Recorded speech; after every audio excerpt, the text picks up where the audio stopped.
Ladies and gentlemen, welcome to Zoom into Wine.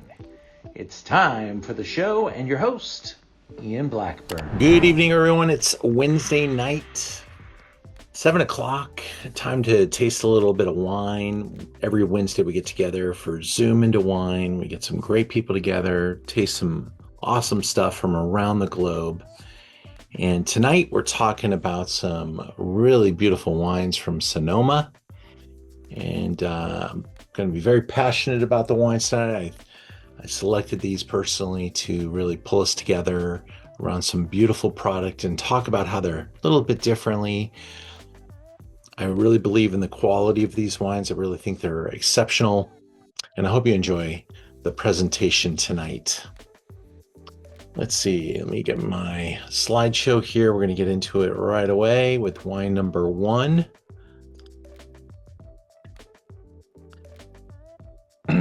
Our Sonoma Sensations. Get my wine number 1 way over here.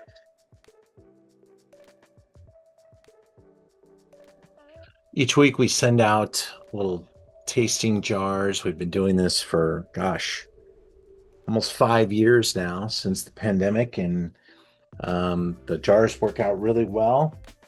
And we still have a really nice, beautiful audience that gets together every week to taste with me. I encourage you guys to let others know and bring in some more people.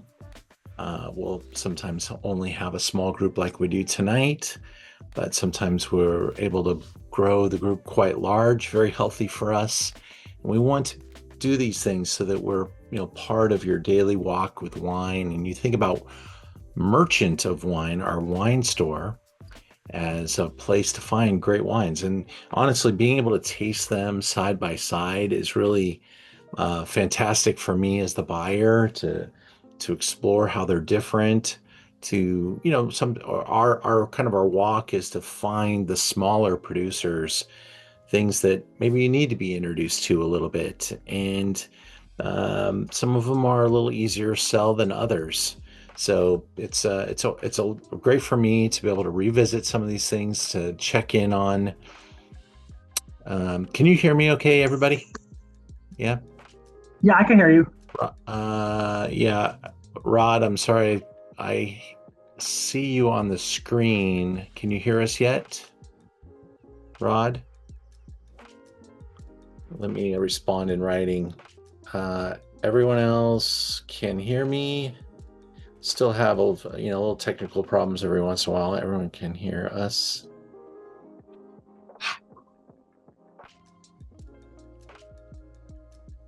I'm hearing yes, Rod. I hope you figure that out. To make sure your computer is cranked up, volume up. Ian, before we get started, as you know, I'm up here in Santa Rosa, so I just wanted to thank you for giving us some love for a change. So we appreciate your appreciation. Well, sometimes your own backyard gets a little neglected once in a while. So, so we do, and please chime in with comments, ideas, maybe your own personal runnings in. I love Sonoma. I visit Sonoma often. I think very highly of the wines of Sonoma. I really wanted to focus in on these 2 grape varieties because Chardonnay and Pinot Noir are really the lead plows of Sonoma County, and there are so many little parts of Sonoma now to appreciate. And so we're going to get right into it. Wine number 1. We're going to taste 3 Chardonnays tonight. And so 1, 2, and 3 are all Chardonnay from top places. We've got a little different geography for each one and a little different price points, little subtle changes between the wines. Let's see what you like, maybe what you don't. Maybe you can tell me what about the wines you really enjoy or don't enjoy. And I want to do this with you and get really involved. My first wine tonight is this little teeny producer called Mojave. And so I'm going to encourage you just to go ahead and taste it. Those of you that got the kits, you might only have a number on it. You might be tasting it already, going, which one are we tasting? This is the Mojave 2020 Chardonnay from the Sonoma coast. But let me go into a little bit of detail about Chardonnay. Of course, we know it's a very important grape variety. Birthplace, Burgundy, France. Uh, it's a DNA testing confirmed that it's a cross between Pinot Noir and Goyaz Blanc.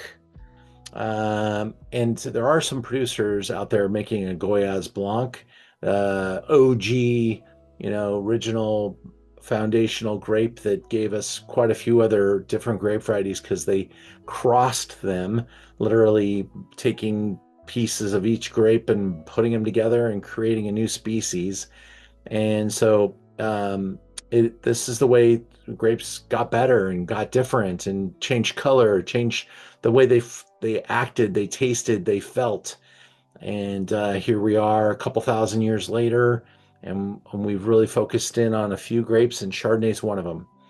And so, origin, the word Chardonnay means place of thistles, the name, and it's from a place in France as well, the Saône-et-Loire, a region often referred to as the place of thistles. So that's just a little bit of background around Chardonnay.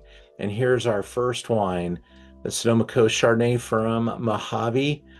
This is made by a woman named Rebecca George in Sonoma Coast. It's quite a large appellation. Actually, tonight we're going to taste another wine from the western Sonoma Coast because they've even broken it into pieces as well. But this is where we're going to find the Sonoma Coast, very ocean influenced. And, this has been the future path for a lot of these varieties. They used to be grown all over the state.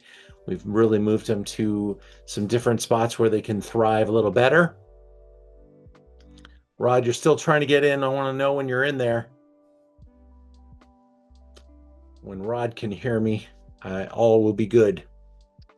So, this is a winery that was started by winemaker Rebecca George, and I met her years ago. Thought she was really talented, tasted through some different wines with her.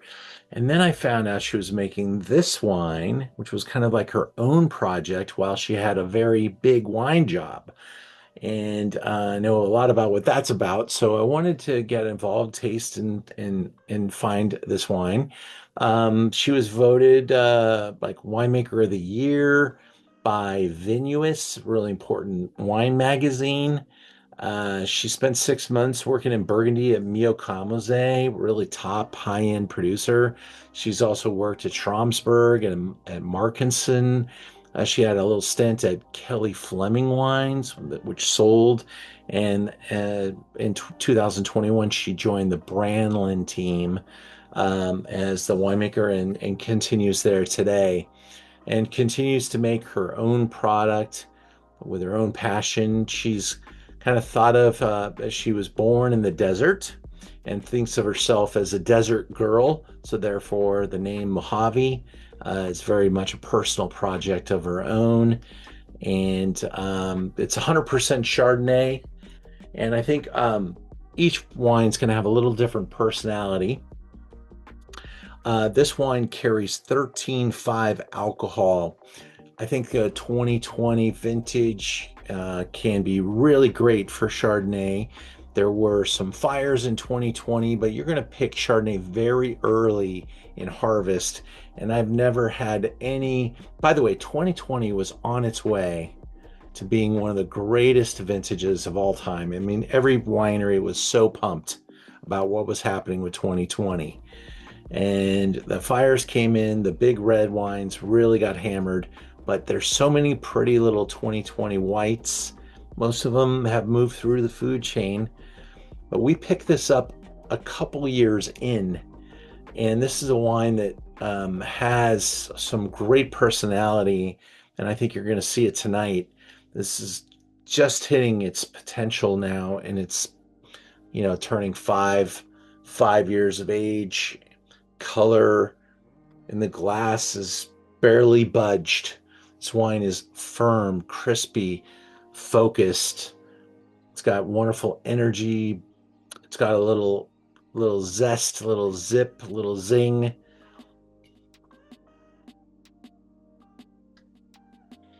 lemon curd, orange creamsicle are notes. Those are not my own, but some of the suggested tasting notes: white peach, toasted hazelnut.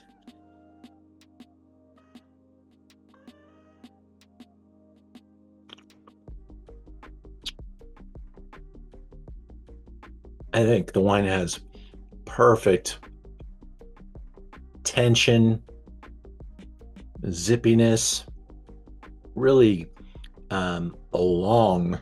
elongated. And I think if you maybe bought this, and I think this was released in 2022, 2023, you probably open it up and it was pretty crispy and fresh and zippy, but it's really moved into a beautiful balanced spot right here.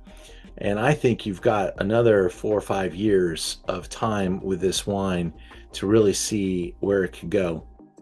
I love it where it's at. I would drink it right now, and I will be. But it is absolutely a wine with some more legs. There's Rebecca George or Becky George, 92-point score.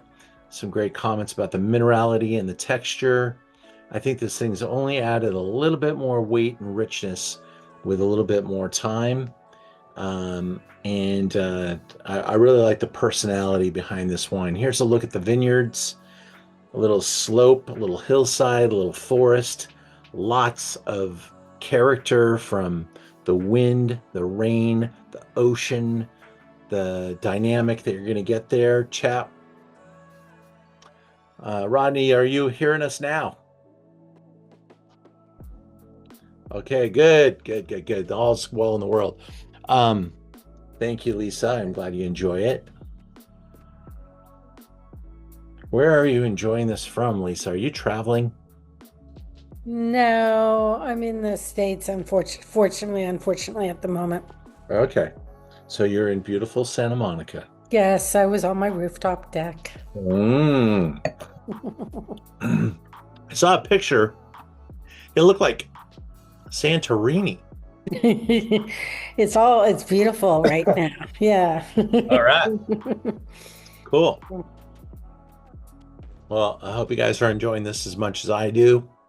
Yeah, and Sonoma Coast is so huge. Is there any further guidance on any what vineyards or what part of Sonoma Coast? No. No, I don't. I think she's actually buying this fruit from a pretty small source that she couldn't disclose. Okay. So I wish I could narrow it down a little bit more, but we're talking about a 200 case production here. So maybe 4 tons of fruit went into this wine. Pretty teeny. You're not going to find it out there in the interwebs very much. Her current vintage is 2022, but really nice details, even on the packaging. Nice little wax dip and everything. Nice little polished product. I've only got about 10 bottles left. I purchased 3 cases a couple years ago, and I have no idea. Some products move through fairly quickly. A small producer like this, nobody really knew much about it. Had to install a little bit of trust. I hope you guys will be good ambassadors for this wine. You're going to taste it up against some wines that are twice as expensive, and that's something I think I can convince you of here tonight. $42.95. This is a hell of a deal. Sorry, a little bit of Chardonnay went down the wrong pipe. Got a little bit of a drinking problem, I guess, but we'll fix it. Let's move on to wine number 2.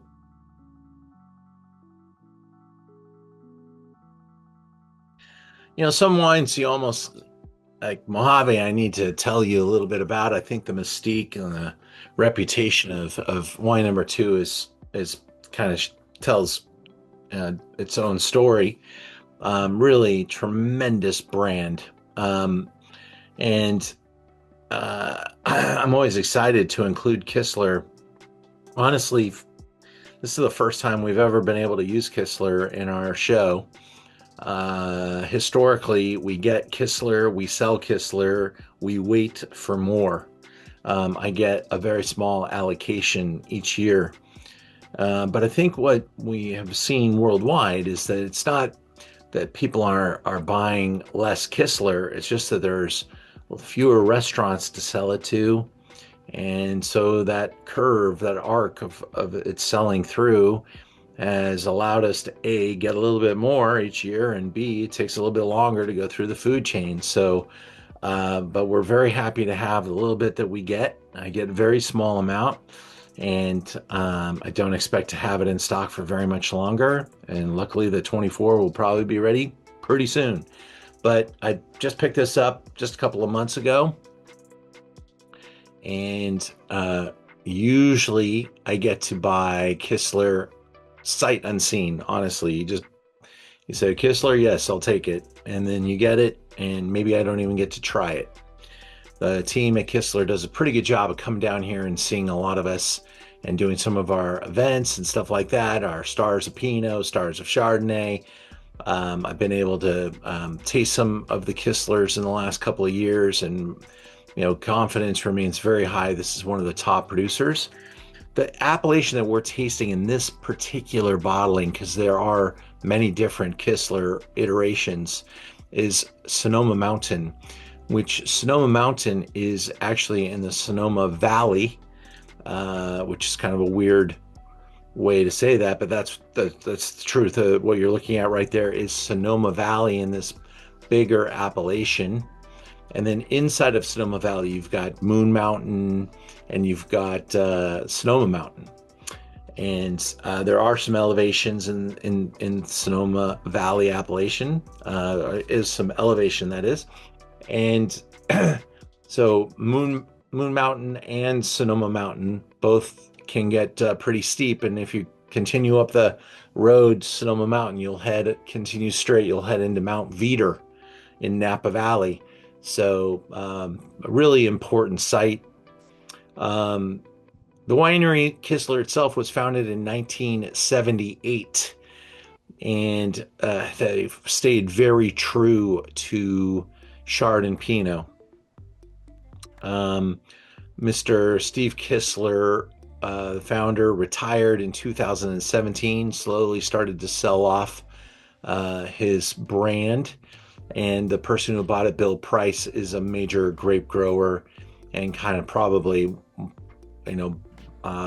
one of the biggest customers of Kistler for years. So Mr. Price was able to take Kistler and secure his destiny, his future for his fruit.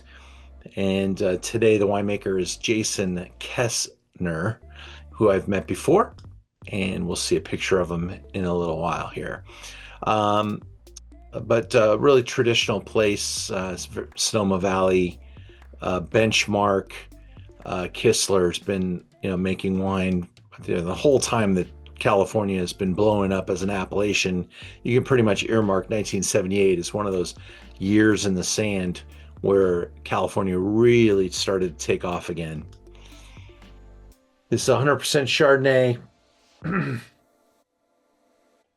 Some brief little tones here. We'll get into it a little deeper, but there's a picture of Jason. Honestly, trying to remember. For decades, Kistler's been pretty much one of our benchmarks for Chardonnay out here. So so they're in a beautiful site, and they didn't miss a beat after Mr. Kistler left. So some of their single vineyard Chardonnays just this morning got like huge scores from Wine Spectator on the Insider. So yeah. All right. Yeah, most I don't ever remember them not getting huge scores. But this huge scores already came out after the wines were pretty much sold out. So you would go out and claw and find any bottles you could.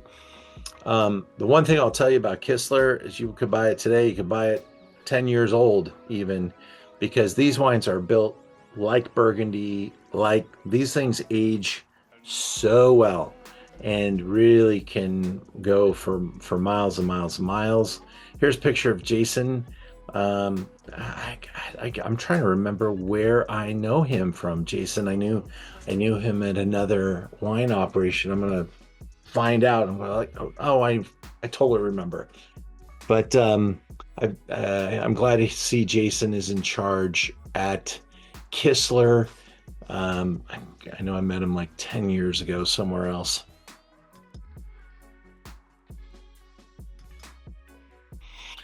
Kistler's been around $80 a bottle for a while. I mean, you can pretty much build that in. This Sonoma Mountain bottling was probably a little closer to 70 2, 3, 4 years ago. So it's still moving up the food chain. They're single vineyards. Brian, those single vineyards you got big scores this morning. Are they over $100 now? Yeah, most of them look like in the 100 to 120 range. Yeah. Well, that's a list price. Yeah, like you say, if you can get them, yeah. So Yeah, exactly. If you're the first one to buy them.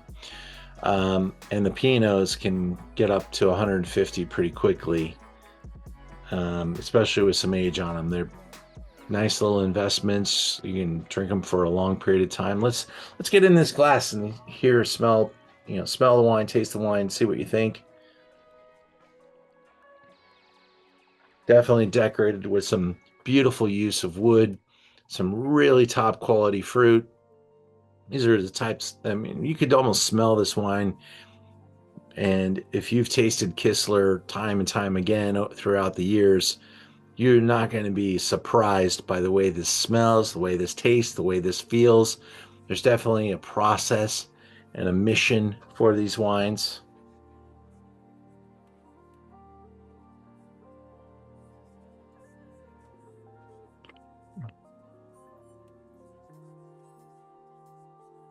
A little bit more oomph, a little bit more texture, a little richer, bigger, fuller, rounder, creamier, but nothing too creamy here. Still keeping that tension so good.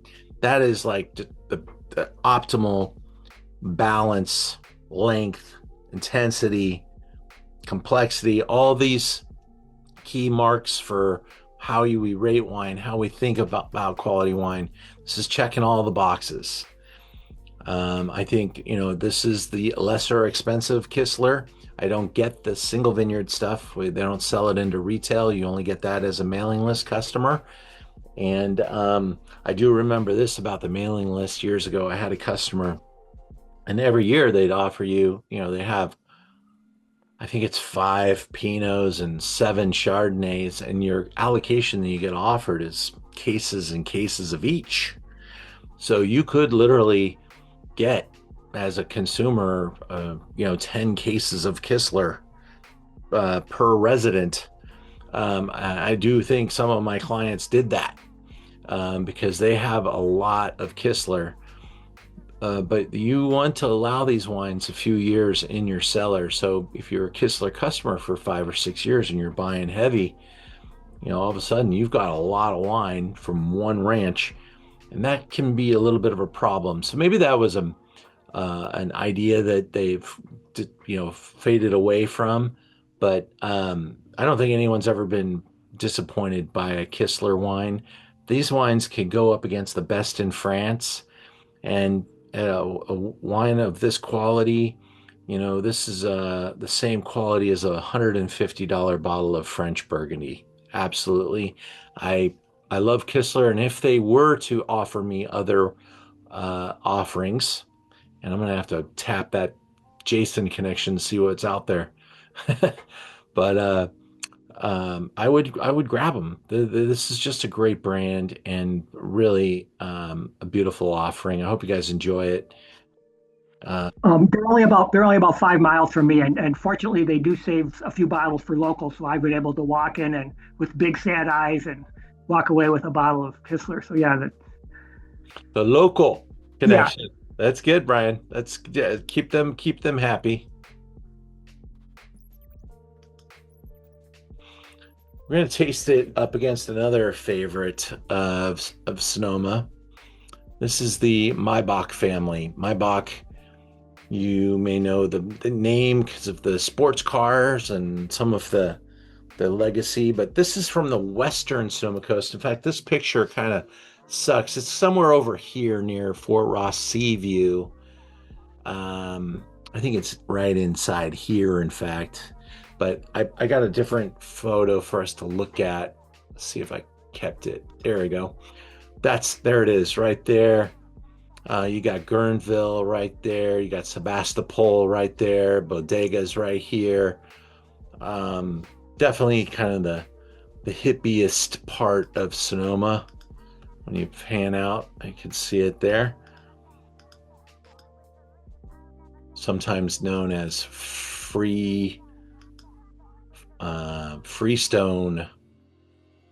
Occidental. So that's where Occidental is.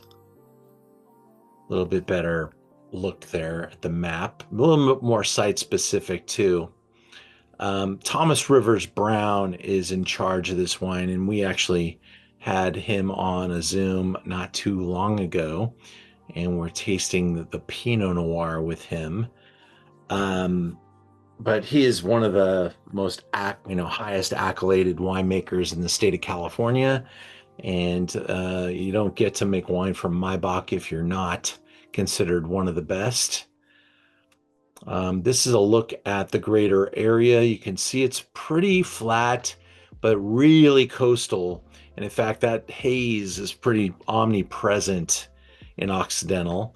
Get some nice winds, maybe clear it out there in the afternoon, but every morning you're going to have this really cool, chilling, incredible diurnal range going from 90 plus degrees during the day to the high 40s at night.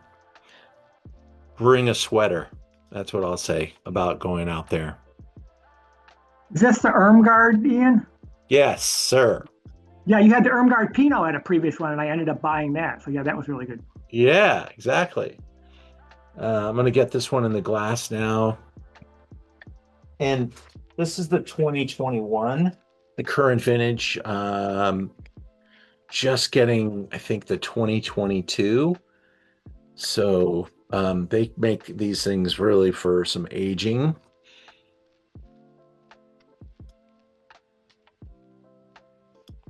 See, there we go.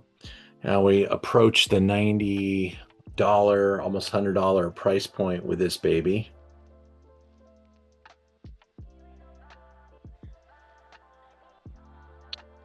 A little more of that lemon angle here, like lemon curd.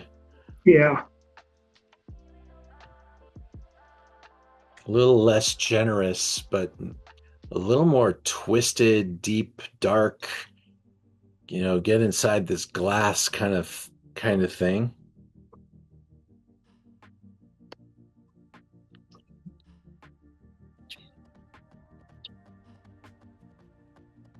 Ooh. Man, that's got some personality.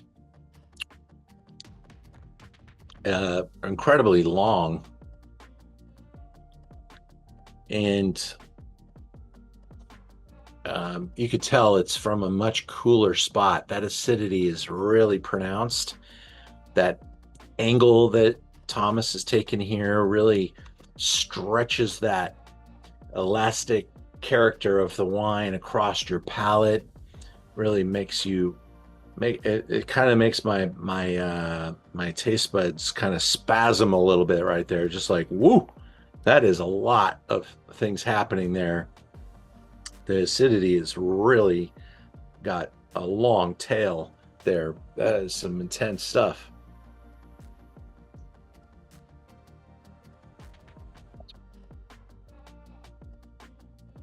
Kind of waffles between tart, tangy. That is really interesting. And again, this one, like its predecessor, the Kistler, all three of these wines have an incredible opportunity for continued aging. Not this one, by the way, this 2021's not ready yet. This has got like a taste it now, enjoy it. You can enjoy it a lot and maybe want to open it, but I'm telling you, this thing will really continue to stretch out, maybe 5 years from now might be when that drinking window starts to approach. Um, because I would put that out into the future. I want to see if anyone's saying anything. I don't think we get many reviews for this brand. They don't submit for critical review. But And what would you expect from this wine in 5 more years? you know, um, I think it's just gonna like it's the right now. I think it's in that. Well, you buy a piece of fruit at the store and you're buying it with the intention of eating it in a couple of days. So you're okay with it being a little hard and firm. That's what we've got here with the Chardonnay. And I think 5 years, this thing is going to give you like just such a depth to it. This thing is long and lean. And over time, it'll fatten up, it'll add some weight, and it'll get a little bit more more generous. Um, so I think you'll see more complexity. It may add a tone or two of color because this thing is barely showing you any advancement at all in color. And so all those things will come with time. And I think, that's the irony of wine is kind of the more you pay, probably the longer you need to wait to drink it. And I think Chardonnay, uh, and there are some California producers that are approaching $200+ a bottle that are making wines that aren't this good. And this is really interesting to me.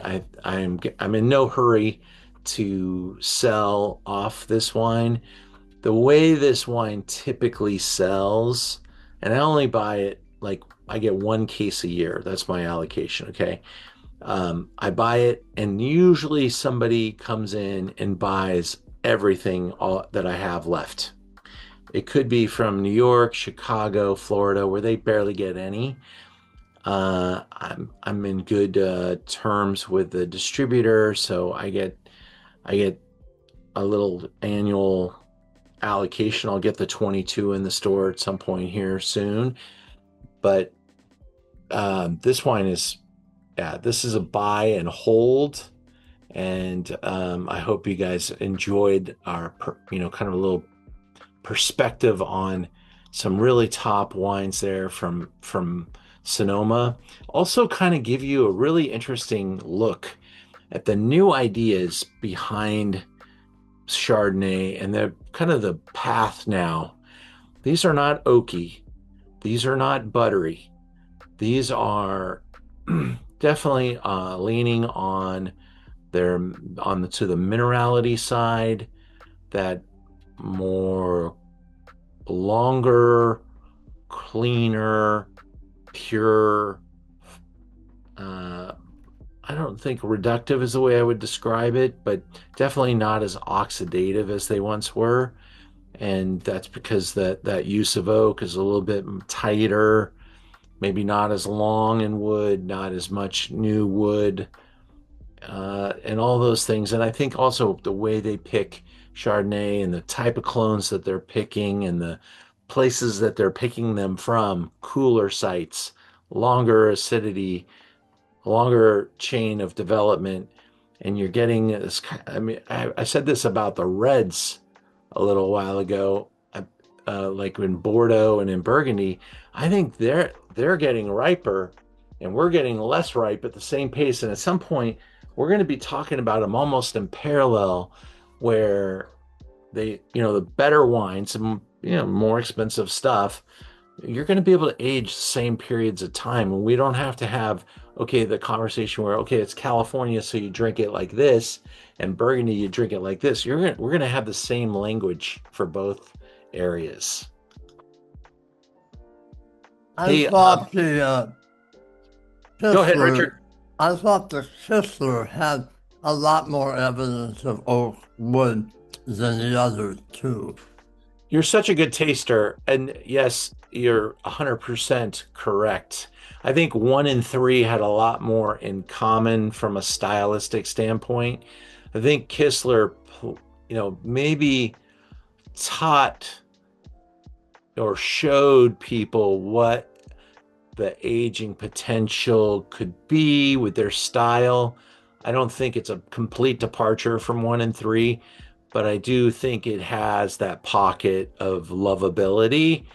Um, Whereas one and three have a little bit more of that edgy knife edge, cut cut your palate, high acid approach.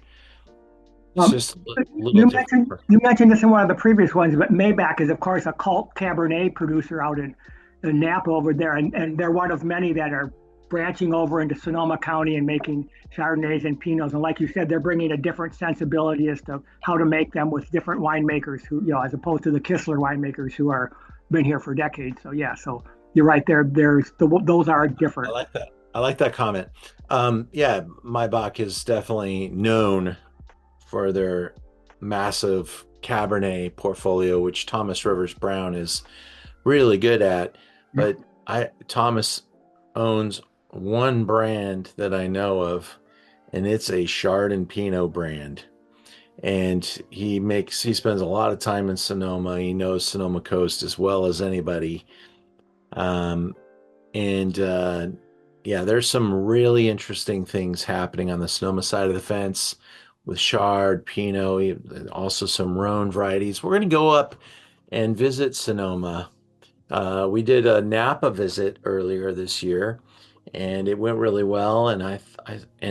There are some really exciting new properties that have been built in Sonoma. So we're just starting to get our energies together. We're going to let everybody know about the Sonoma weekend.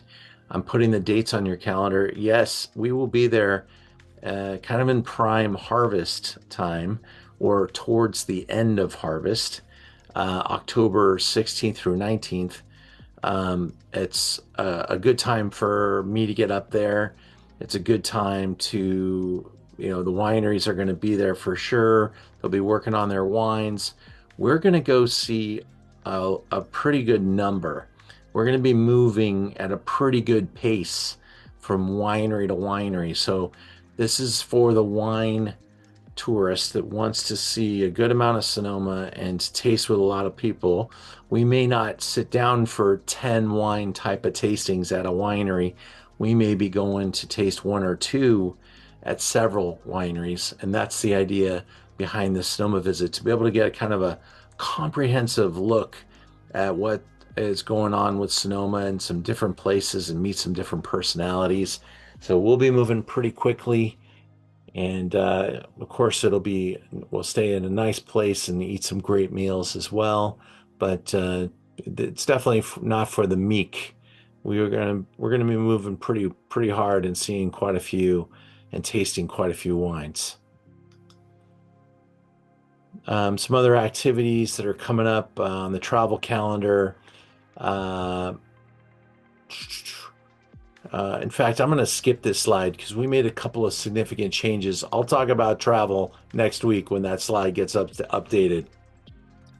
Um, Next weekend, this weekend is Easter, so we're off this weekend. But next weekend, I'm at the Cheese Store Beverly Hills for a great lineup of champagne and triple creams, 5 flights of champagne, maybe as many as 15 champagne open if we have 15 clients there. And we'll have a different triple cream from around the world paired with each course. One course of rosé, one non-vintage, one Premier Cru, one Grand Cru, one vintage course, and the wine list is on the website. Check it out. We're moving into Pinot Noirs now. This is the natural bedfellow, the red wine partner for anybody that makes Chard. They're going to make some Pinots too to complement them, or maybe they make Pinot and they make some Chard to complement their Pinot. Much like their Chardonnay sisters, these things will age very, very well. As far as when they age out, I think that that may be very much like onto your own palate. Where do you like to drink them? I just got to taste some Pinot Noir from the 70s that's in great shape.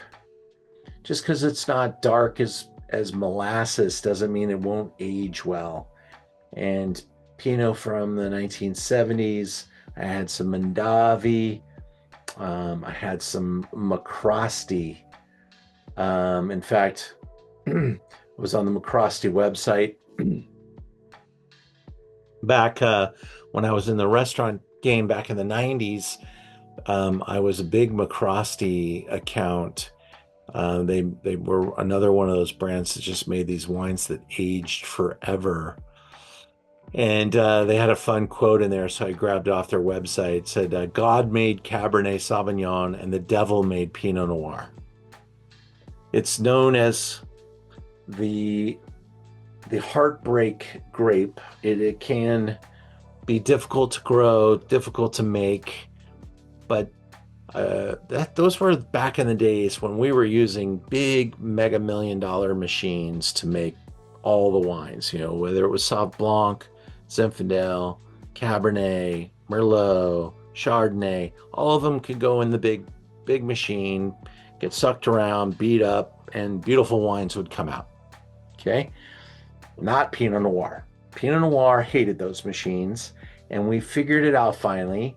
No, Sideways did not make Pinot Noir better or make it faint. It just came along at the right moment when people were figuring out that Pinot was great. It accelerated what was happening in the marketplace. It's that perfect storm kind of idea. And um, and we've only continued to elevate the winemaking game. Sideways came out in 2004, 2005. That's when we were just figuring out how to do it by hand and do it by hand at a little bit of scale. Um, the wines we're going to taste tonight are teeny producers, very high quality. We'll get started here with something with some value. And I studied for the Master of Wine. It wasn't a master of expensive wine. It was a master of all wine. And, being able to taste the different price points and have appreciation at every price point is really what you got to do as a wine buyer. For not everybody wants to go out and drop big bucks for a bottle of wine. I chose to show the Ilaria because I think they did an exceptional job with this particular offering. This is a little teeny brand from the Sonoma Coast. Much like the other Sonoma Coast, I don't have better detail behind the actual inner workings because Anna and Mario Monticelli make this wine. She's worked at some famous places. She worked for Bryant family, and she gets some access to some fruit that she's just not allowed to tell you where it's coming from. They know she's going to put it into a less expensive bottle, and that doesn't work out well for some of these guys, some of their egos, some of the brands. The Vineyards are a brand too.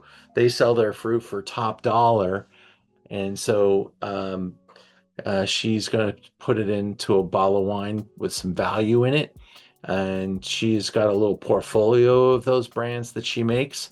This one's called Atelier Ilaria, and it's a label designed by her daughter. We'll look at those again in a minute. But here's a look at some vineyards in the Sonoma Coast with some really nice older, kind of higher trained vines, a little bit of up and off the ground, probably to help with airflow, to increase that canopy, to create a lot of shade. Here's the very beautiful label. All of the Ilaria wines carry these. I carry 3 of them. Man, I love the other ones. They're not Sonoma appellated, but I've got a Napa. Maybe the Petit Syrah is Sonoma appellated. One of the best Petit Syrah I've ever had, and it's around $30. And she makes a great Cabernet Napa cab. I think that's around $50. And then this Pinot you'll see is in the value zone. It's optimally Pinot Noir with its style and its frame and its balance and its finesse. There's the couple. That's probably 15 years ago.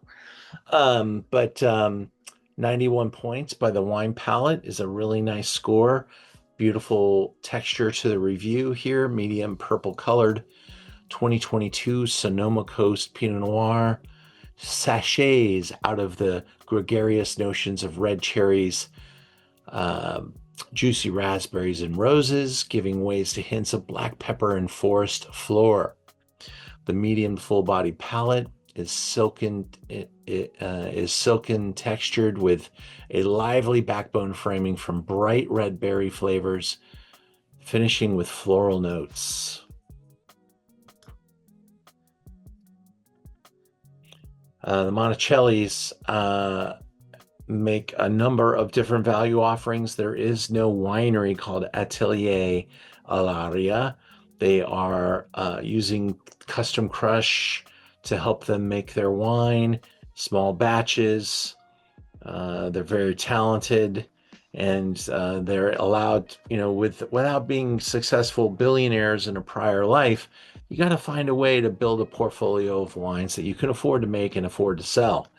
And this wine comes in around $35 and is really, I think, in the sweet spot. And this, I did just bring in a bunch more. So there's not just 3 bottles on the website, there's a bunch more. Ian, 2 questions. One is I've had the cab. It's great. I just reordered it again. My question was, one on the first slide, it had said that they also make wine at Stackhouse. Does that mean that the Stackhouse wine is theirs, or they just make a wine at the Stackhouse winery? Yeah, they own Stackhouse. It's one of their brands. And Okay. they make all of them in the same custom crush facility. Stackhouse is probably a 500 case brand.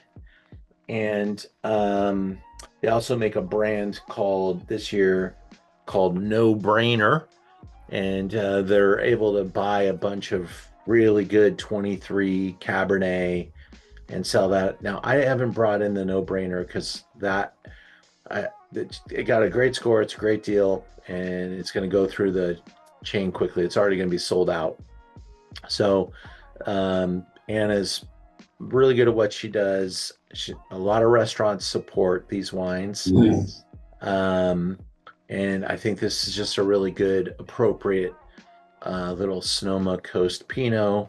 And we'll see. You can use this as kind of like a scale. We'll set the next example on top of it and the example to continue. And we can see what, when you pay a little bit more, what are you getting? Where is it coming? How does it layer in? And it's a wine like this that kind of sets my expectations. Okay, 34. What does 24 taste like? I have a really wonderful Oregon $24 Pinot. If you've done my Oregon session, I probably showed it to you. It's a great little wine, but it's soft and it's fresh and it's delicate. This turns the dial up a little bit. It's got a little bit more cherry fruit. It's got a little bit more signature Sonoma Coast character. I hope you guys enjoy it. A couple comments in the chat. Let's see what else we've got. Thank you, Janice, for your comments there. Brian, yeah, medium density, very well balanced. Exactly. Thank you, Brian. We move into a wine that you're going to have higher expectations. Paul Hobbs, this is his West Sonoma Coast. So right back where we were before there, kind of that Occidental area.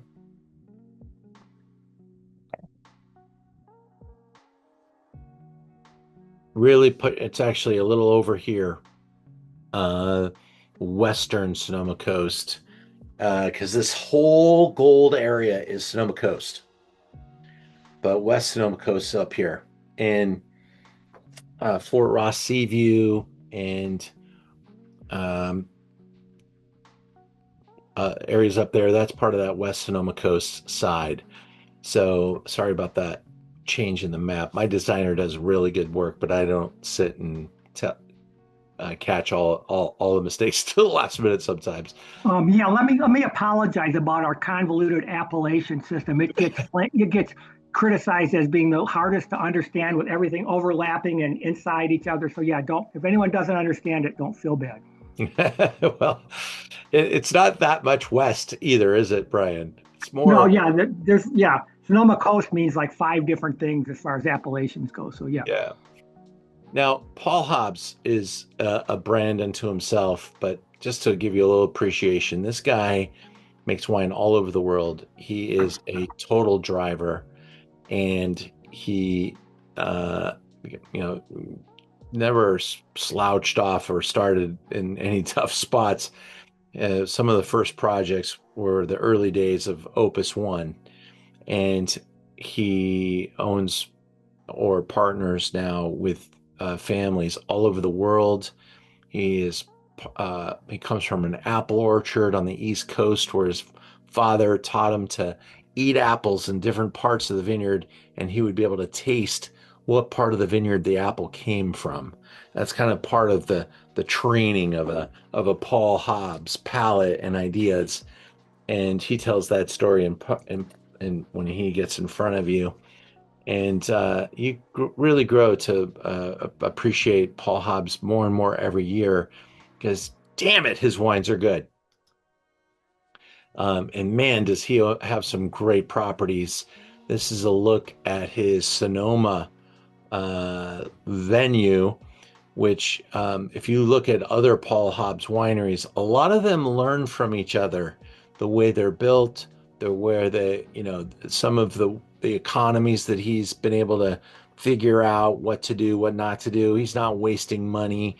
He's putting, the investors' money to work, and he's got a lot of return on investment to manage.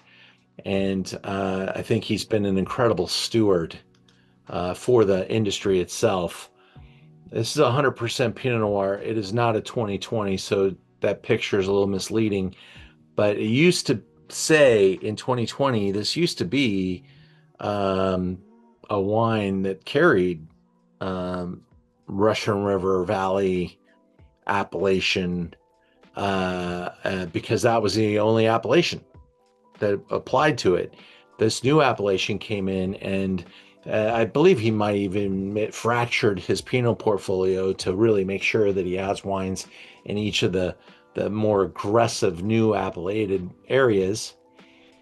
The description on this wine, I just put it in my glass, haven't smelt it yet, but flowers, pure fruit, sandalwood, perfume, medium bodied, lively fruit character, so bright, spice, purity of fruit, so much going on here. It's like a conversation with your brain, James.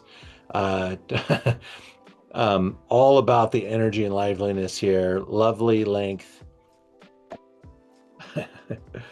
I got to write with James Suckling, so I could literally see him like rolling his eyes as he's writing this review. And I do think he wrote that. If I got to take people to the Paul Hobbs property last year in Mendoza, it's got a lot in common. I haven't been to the Sonoma property, so that might be part of our tour when we go there. Brian, I'd love to get your feedback in an email or something of like the places you think are the greatest to take people. I have places I will probably want to visit, but locals' insight is always helpful. Yes, send me what you've got so far, and I'll think of possible additions. Sure, that's a good way to go. That's what I always tell people to do for me too. Paul Hobbs, West Sonoma Coast. Let's get in there, Brian. What do you think of this wine? You got it in your glass? Yeah, this is definitely darker and denser than the first one. So yeah, you're moving up the intensity scale. Yeah, for sure. The price scale. And there's like a uh, almost like a blood orange note that I pick up here that I didn't count on grabbing, but I did cut some blood oranges last night. I made a fantastic beet salad last night. Um, Not on my diet, but I was entertaining uh, last night, and I went a little wild. And wow, the beets were so good. Oh God, this is must be beet season, or it's probably just vegetable season. The temperatures we've had, the sunlight we've had, man, the farmers markets are just booming, I bet, with incredible everything. And last night showed that. I looked great because the produce was so good, and I can smell the blood oranges in this thing.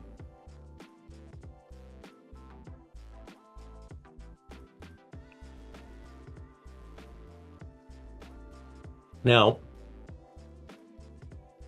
Paul Hobbs is a texture monster. This thing's got so much like lovable, fuzzy, soft, plush satin toys on the edge. It's like you're reaching out, touching the walls, and feeling the all that softness. That is mastery right there. Knowing how to push this wine. You got the plus acidity of that Sonoma coast, that cool place. What was that? Alcohol.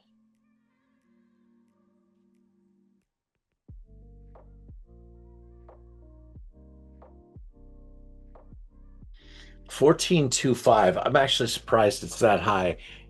Um, and at 14.25, it could be as low as 13.25, or as high as 15.25. But this wine doesn't ring 14.25 to me. Maybe. Top of that nose has got some really nice character to it. A lot of that herb, a lot of that tea, a lot of that. Oh, Parker said blood orange, so what that I didn't read that until now. Tea leaves, licorice, sagebrush, briar fruit, pomegranate. Those are good. Those are good notes. There's a really ripe, bright red pomegranate thing going on right there in the middle. It's sticking up, showing its head a lot, and that's probably a very Western Sonoma Coast thing, cooler climate type of thing, not a warm climate or thing. It's very much a cool climate thing. Moreno cherry, that's a cool note right there. I do like the notion of keeping it in the forest here, a little forest floor. Really beautiful. Um, I bought heavy on this 2022. You might see this again in a year or two down the road. Um, this wine, uh, it came out. I got pretty excited. I just was tasting with Paul Hobbs. It was coming into the market. His 2021 sold out in a second, but the 2022, I was waiting for it. I had 48 bottles. I'm down to 20. It's kind of moving through at a pretty slow pace. I mean, Pinot's slowed down a little bit. The world's got too much wine in it. $80. I'll be very fine to be selling this for the next couple of years.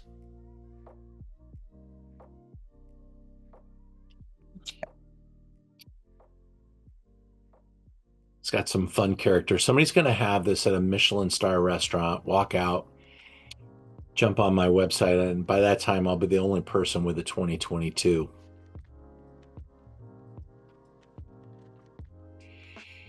Really good, really pretty, very different. And you'll see that as we move into our third example. How are we doing on time? 8 o'clock already. Where does it go? It goes so fast.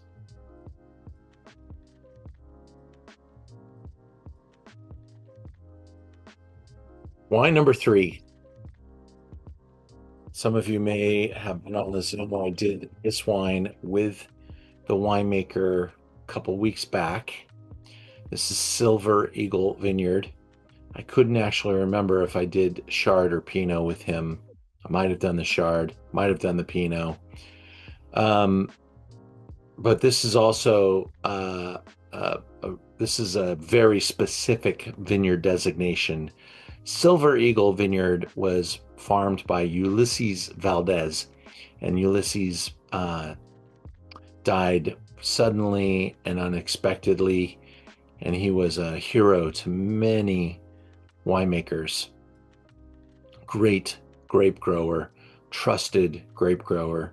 So a lot of people buy fruit from the Valdez family and put a little Ulysses Valdez logo somewhere on the bottle, and know that they're paying a little extra for the fruit to take care of the kids and the family. Yeah, he was only 45 when he died. Yeah, it was really sad. Yeah, was he hit by a drunk driver? No, that was the son. The son was involved. Ulysses died of a heart attack suddenly at age 45, Wow.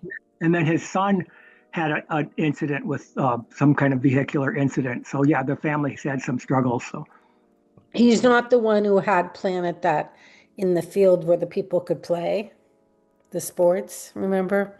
Play soccer or something. no, there's a place out here that has a baseball field. Is that what you're That's what talking it was. Yeah, Yes, no, that's what. I don't think he was involved with that one. Yeah, that was Okay. yeah. I think, did they name the park after him? That might be. Don't remember. Yeah, I'm not. All the stories are. I call it Weinheimers when all the stories start to get mixed up because of wine was involved when I was told some of these stories. Sonoma is full of beautiful places and little corners that we all learn about, and it's quite a dynamic appellation. And Sam Kaplan is an incredible Cabernet producer, but he and his wife wanted to make something other than Cab, and he makes wines all over Napa Valley, some of the most expensive, some of the rarest, and he's a champion winemaker. But this is named after their kids. Max and M. Maxem is the name of the brand, or Maxem. And it is just a teeny little project, but only trying to make the very, very best. And they got the Silver Eagle Vineyard, which is like, if you could pick the best vineyard in Sonoma, you could argue that Silver Eagle might be it. If there were a Grand Cru scale, this would be on it. He does not mess around. This is going for the jugular, top of the food chain, gorgeous, deep, dark expression, maximum expression of the wine. This is my review. I did get this on release. There weren't any reviews on it, and Sam told me this is his favorite review. So I have been licensed to read this out loud. Absolutely stunning color, leads to a nose of plush, exotic cherry, forest floor, incense, cool sea breeze, and saline notes. The mouth is deep, dense, and yet zero bitterness. I would call this an absolute pleasure bomb, but this is way more refined, like a well-endowed figure stuffed in a nicely appointed, snug-fitting leather suit with crunchy fruit skins, refined quality marks inside of a voluminous frame from top quality vineyard of Ulysses Valdez. Warning: the wine explodes in your glass and impacts your face, and resulting in a smile wrinkles on your cheeks and forehead.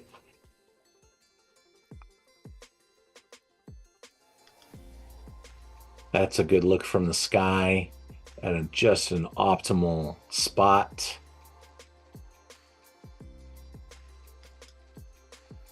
We're at the $127 angle. When the wine costs this much, it better be great and you better love it. Yeah, it's as dark as Pinot can probably get. Super concentrated. In a blind tasting, I might not even identify this as a Pinot. It's way out there. Yeah, really Yeah, good. Yeah, it agreed. it's got like Syrah kind of Yeah, characteristics, yeah. which they also grow in this vineyard. And he just thinks it's the vineyard. He's not using any Syrah in his Pinot. I asked him already. Hmm. Did you say this is 100% Pinot? Yeah, just because the clusters are like the size of the little jars that the wine came in. The clusters are about that size. They're so teeny. The berries are like caviar. And he's just really using gentlest, most, this, if you drink his Cabernet too, you kind of circle back, say, I can taste Sam Kaplan's approach because he does the same thing with Cabernet. It has this kind of massive wall of this wave of character that penetrates. And yeah, he does not make like feminine, tender, qualitied wines. He makes wines that are really saturated, pretty muscular, and wound a particular way. I will say, since the last time I tasted this wine, this has evolved. It's really kind of continues to unwind a little bit. And I think that's what I got excited about when I first tasted it, because it is so wound up and so, rich. It's got like, there's a richness to this wine. It's a lavish and this wine is aspiring to really be a wow. And it's just in his DNA. This is what he wants to do. He wants to wow people, and he gets to work with the best equipment. He's got, he makes $1,000 wines. He understands how to get there. He's got the contacts, and he probably has all the customers too, because I'm one of the only places that get to buy this wine. Look around. You won't find it out there very many spots. Never heard of it. Cool. And that's kind of cool. I mean, it's teeny and it's really good. Ian, how long ago did you taste it when you said you tasted it before and it's changed? How long has it been? What does anybody remember when we had this wine? It was like maybe 3 months ago. Oh, okay. Yeah. So yeah, it's like, it's kind of like the tenderizer is starting to appear. The tenderizer of time is starting to appear here, because it had a little bit more of a did not succumb in the decanter. It did not change. This one kind of evolved a little bit and kind of gave me some look at how it's going to go and when it's going to go. So I think it's starting to unwind, and I think that so for some people, this is what you want. They want that whoa. They want that big, celebration of fruit, and this is just starting to give it to us. Next week, we go to Tuscany, folks, and we're going to show a really nice array of wines from the different corners of Tuscany. Some Super Tuscans, some Brunello. Great wines. One of the best Chiantis that I've ever had. And by the way, I don't know what happened to Chianti in the last couple of years, but my Chianti select, I'm not trying to own a lot of Chianti. I only have a few, but every single one of them is making me so happy right now. I am in love with Chianti again. And if you don't have to spend as much. The next week, we're going to open a $50 Chianti. I have a $150 Chianti on the website right now, too. But if you spend $30 on a Chianti, you're going to be happy.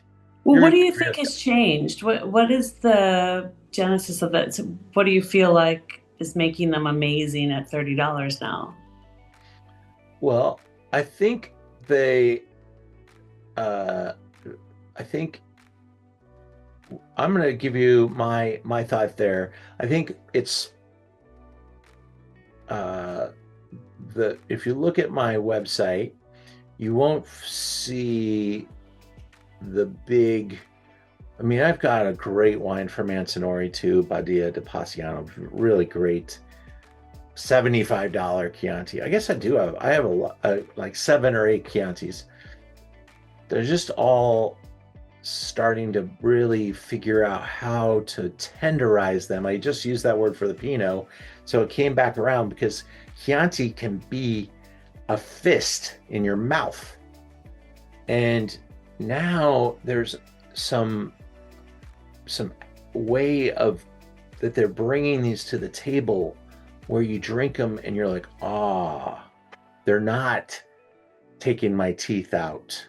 Ooh. They're making it juicy and accessible, but not, they haven't changed the style that much. I think it's just, continued quality, improvements in the labs, improvements in the vineyards, improvements with technology, the way we're crushing the fruit, the temperatures we're using, the softer pump overs. We used to use these machines that would, power pumps that would push things.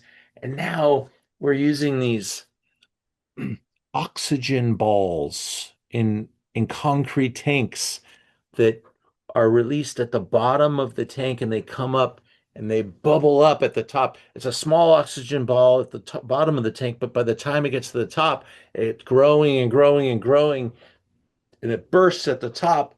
And it's the way the pump overs are done now. It's a really crazy softer extraction, stuff like that. And it's not one answer, it's probably everyone's fine-tuned their skill set 10% Um, just at every step. a random comment on that. Chianti's always just used to be considered the low end spaghetti wines, but then the Super Tuscans came along and they wanted in on that higher end stuff. And there's the Grand Selecciones, the $300 Chiantis. There's all these different grades, and they just started, I think, applying the same super serious winemaking techniques that some of these other regions were using. And then there's that too. They've kind of gotten sick of every other region taking away their high-end customer. Yes. So they used to be Chianti used to be trapped at $25. And if you're going to spend 30, get a Rosso de Montalcino. If you're going to spend 40, get a Brunello. If you're going to spend 50, 60, 70, get a Super Tuscan. And all that's kind of started to change a little bit. Super Tuscan started going for the $10 customers, $20 customers.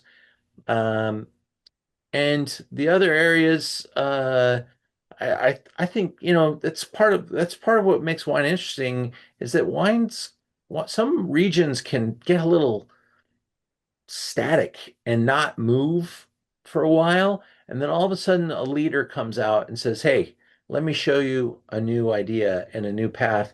And it breaks into this new zone and people start to follow him. And I think that's what Chianti did. I think Chianti, with the Gran Selezione and the single vineyards, even honestly, the use of more natural winemaking processes, the use of amphora and that kind of stuff has really started to change the dynamic of some of these wines. So we'll get into that a lot next week with Tuscany. Join us. I know that there are a few spots remaining. We probably sell out at the smaller size again. So and it's about opening bottles and getting them out there. So I try to keep that set to 12 to 24, and we'd love to have you. In the next couple of Zooms, Tuscany. Then we've got the how to build your wine collection, which is a complimentary Zoom. please read the page. It does say for $100. There's a code on the page that you could use to get that $100 waived. But we are having a little bit of a bot issue with free websites. The bots have figured out how to buy them, and you'll walk into the office and I'll have 1,000 people signed up for a free class. So that's why I got to do that until they figure out a way. CAPTCHA doesn't keep bots out anymore. The AI world is here. And so just read your landing pages carefully, and you'll see what's going on. Greek wines. You know, I'm a fan of Greek wines. I have a disproportionate amount of Greek wines on our website because I have some great importers that are bringing in some beautiful stuff. And a lot of people are going to Greece and want to taste this stuff, and they're excited by it. So I have an incredible selection. And we just added a few more today. I call the tasting on May 6th the Taste of the Strange. Don't let the name freak you out. Look at the list. It's a very unique set of wines that are really exploring the edges of the wine industry. And so I wanted to pull kind of a unique gathering together. People that are on the Zoom, you'll love this grouping of wines together. It'll expand our minds. It'll add that fourth dimension. Spanish vines also coming into the light here, May 13th, Spanish vines. Man, got some great stuff from Spain to showcase. The wines are all up there. Take a look at the list if anything gets your attention. We're keeping the prices very affordable. We love having you guys involved in the store. We wouldn't do this without you, so thank you very much. And I gotta go click in and see how my Dodgers are doing. It's Dodger time. Thank you guys. Thanks, Sandra. Thank you, Janice. Thank you, Rod, Thank you. Richard. Enjoyable. Thank you. Okay. My Bye. Bye. guys.